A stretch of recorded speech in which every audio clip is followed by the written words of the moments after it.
नमस्कार, मैं शेखर शास्त्र अकेडमी के ऑनलाइन प्लेटफॉर्म में आप सभी का स्वागत करता हूं। तो आज हम लोग देख लेंगे 8 जुलाई के सभी important current affairs.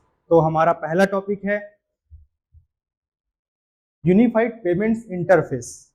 Unified payment interface जो है उसी को यूपीआई बोलते हैं। आप लोग ये याद रखना, यूपीआई। तो यह चर्चा में क्यों है?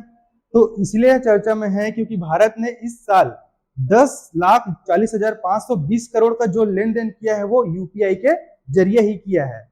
इसके अतिरिक्त आप ये भी याद रख सकते हैं कि खुदरा डिजिटल भुगतान, जो ये खुदरा डिजिटल भुगतान है उसके अंतर गैर नगद और गैर पेपर भुगतान आते हैं। तो इसके अंतर्गत अब भारत में 40% से अधिक जो लेन देन है, डिजिटल भुगतान का जो लेन देन है वो किया जा रहा है। और इसके अलावा जो है आप लोग ये याद रख सकते हैं कि जो यूनिफाइड पेमेंट इंटरफेस है वो किसके अंतर्गत स्टार्ट किया गया था? तो ये किया गया था 2016 में एनपीसीआई के द्वारा। एनपीसीआई का फुल फॉर्म होता है national payment corporation of India. तो यहाँ से मेन चीजें याद रखने का कौन कौन सा है, तो आप लोग याद रखिएगा यूनिफाइड पेमेंट इंटरफेस जो है वो 2016 में स्टार्ट किया गया था। और किसके अंतर्गत किया गया था? तो एनपीसीआई का नाम आप याद रख सकते हैं। साथ में आप ये भी डाटा याद रख सकते हैं, इससे डायरेक्ट क्वेश्चन बन सकता है कि भारत ने इस साल कितना लेन देन किया यूपीआई के माध्यम से। तो आगे चलते हैं, हमारा नेक्स्ट टॉपिक है वर्षा जल संचयन। अब ये वर्षा जल संचयन है, ये जो टॉपिक है, यह जो विषय है, यह चर्चा में किस लिए है? तो अभी हाल ही में दिल्ली जो हाई कोर्ट है उन्होंने केंद्र और दिल्ली सरकार को और उसके स्थानीय अधिकारियों को वर्षा जल संचयन के संबंध में जो प्रतिक्रिया है वह प्रस्तुत करने के लिए कुछ समय दिया हुआ है। वह 4 सप्ताह का समय दिया हुआ है। अच्छा, वर्षा जल संचय के उद्देश्य क्या क्या हो सकते हैं? तो इसका सबसे प्रमुख उद्देश्य होता है कि जैसे जो अफवाह हानि है जल का उसको कम किया जा सकता है। साथ ही साथ और क्या किया जा सकता है? सिंचाई के लिए भी जल को संग्रहित कर रखा जा सकता है, जिससे किसानों को फायदा होता है। इसके अतिरिक्त जो सड़कों पर पानी भर जाते हैं उसके उचित निपटान के लिए भी वर्षा जल संचयन बहुत जरूरी है। इसके अतिरिक्त पानी की जो बढ़ती हुई मांग है, दिनों दिन बढ़ती ही जा रही है, तो उसकी पूर्ति भी वर्षा जल संचय से हो सकती है। तो आप लोग बस यही याद रखना कि दिल्ली उच्च न्यायालय ने जो है वो इसके बारे में इन्होंने चर्चा की और इसको प्रतिक्रिया हेतु टाइम दिया, तो दिल्ली सरकार को 4 सप्ताह का टाइम दिया। और इसमें ज्यादा कुछ याद रखने की जरूरत है नहीं। नेक्स्ट टॉपिक देख लेते हैं, रामागुंडम फ्लोटिंग सोलर प्लांट।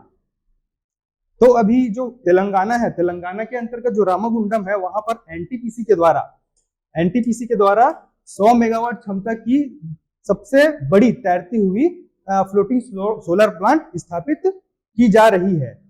ठीक है, तो आप लोग क्या याद रखेंगे? यहां से आप लोग याद रखना एनटीपीसी के द्वारा कहां पर किया जा रहा है? तो तेलंगाना के रामागुंडम में। साथ ही इसकी क्षमता याद रख सकते हैं आप लोग 100 मेगावाट। और इसके अतिरिक्त और भी मुख्य पॉइंट आप लोग याद रख सकते हैं कि यह जो है भारत की सबसे बड़ी तैरती हुई सौर परियोजना है। ठीक है, और इसकी जो क्षमता है वो 100 मेगावाट की होगी। तो 2-4 पॉइंट याद रखते हैं आप लोग, चलिएगा। नेक्स्ट देख लेते हैं, राष्ट्रीय सुरक्षा सलाहकार बहु एजेंसी समुद्री सुरक्षा समूह, जिसे शॉर्ट फॉर्म में बोलते हैं MAMSG। अब इसको इंग्लिश में क्या बोलते हैं? तो इंग्लिश नाम आप लोग याद रख सकते हैं multi agency maritime security group, MAMSG। अच्छा, आप लोग यहां से ये इंपॉर्टेंट बात ध्यान रख सकते हैं कि जो वर्तमान में भारत के राष्ट्रीय सुरक्षा सलाहकार है, तो वो राष्ट्रीय सुरक्षा सलाहकार अभी वर्तमान में कौन है? तो आप लोग बताइएगा, अजित डोवाल जी। ये अजित डोवाल जी है। ठीक है, तो यहां से क्या क्या याद रखिएगा आप लोग? इनका नाम याद रखिएगा, साथ में इसका फुल फॉर्म याद रखिएगा बस। और यह मजबूत समुद्री सुरक्षा प्रणाली के अंतर्गत एक जो है वो समूह है, ये भी याद रख सकते हैं आप लोग। नेक्स्ट चलते हैं, गोधन न्याय और मितान योजना। तो इससे पहले सबसे पहले हम लोग जान लेते हैं कि गोधन न्याय और मितान योजना क्या है। तो जो गोधन न्याय योजना है, इसी के अंतर्गत छत्तीसगढ़ सरकार जो है वह छत्तीसगढ़ की जनता से 2 रुपए किलो के दर से गोबर खरीदती है तथा उसका उपयोग वह क्या करती है? कंपोस्ट खाद तैयार करने में करती है। फिर उस तैयार कंपोस्ट खाद को वह विक्रय करती है 10 रुपए प्रति किलो के हिसाब से। तो यह है गोधन न्याय योजना।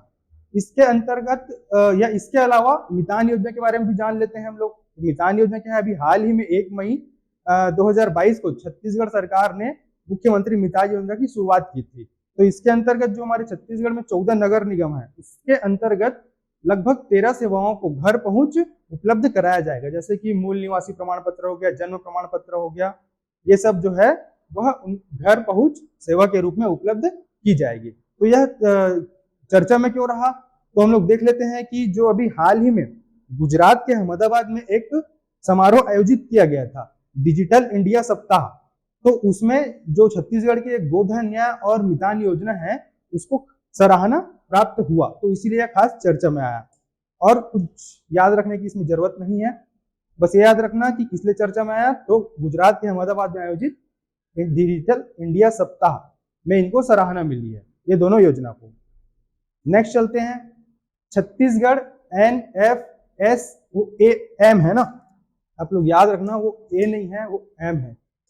NFSM के लिए राज्य रैंकिंग सूचकांक में 19वें स्थान पर, तो जो छत्तीसगढ़ है उसको 19वां नंबर मिला है, 19वां स्थान मिला है रैंकिंग में। किस रैंकिंग में?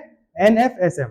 अच्छा, ये NFSM होता क्या है, तो आप लोग बताइएगा। नेशनल फूड सिक्योरिटी मिशन, इसके अंतर्गत छत्तीसगढ़ को 16वां स्थान प्राप्त हुआ है, तो पहला स्थान जो मिला है वो ओडिशा को मिला है।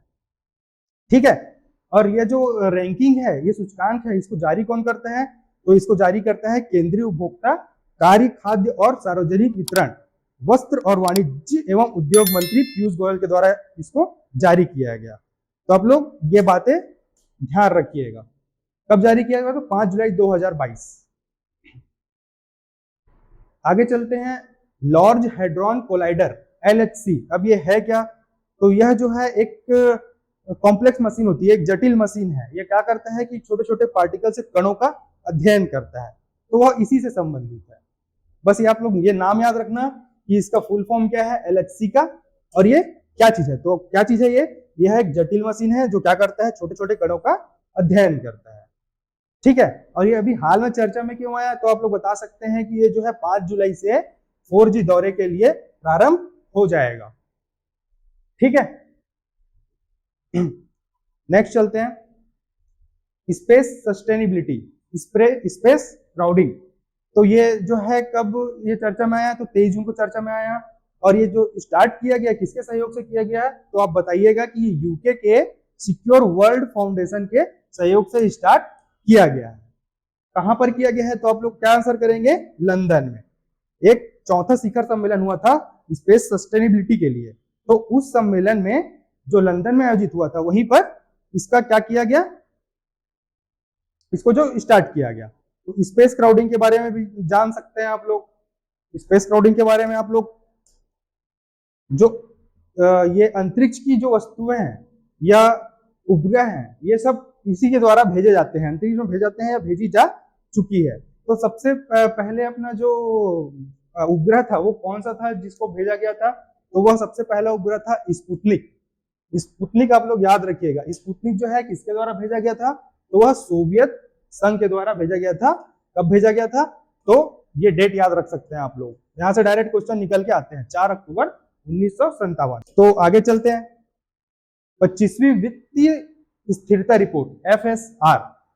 अच्छा, ये किसके द्वारा जारी किया गया, तो आप बताएंगे कि ये भारतीय रिजर्व बैंक RBI, जो भारत की सर्वोच्च बैंकिंग शाखा है, उसके द्वारा जारी किया गया है।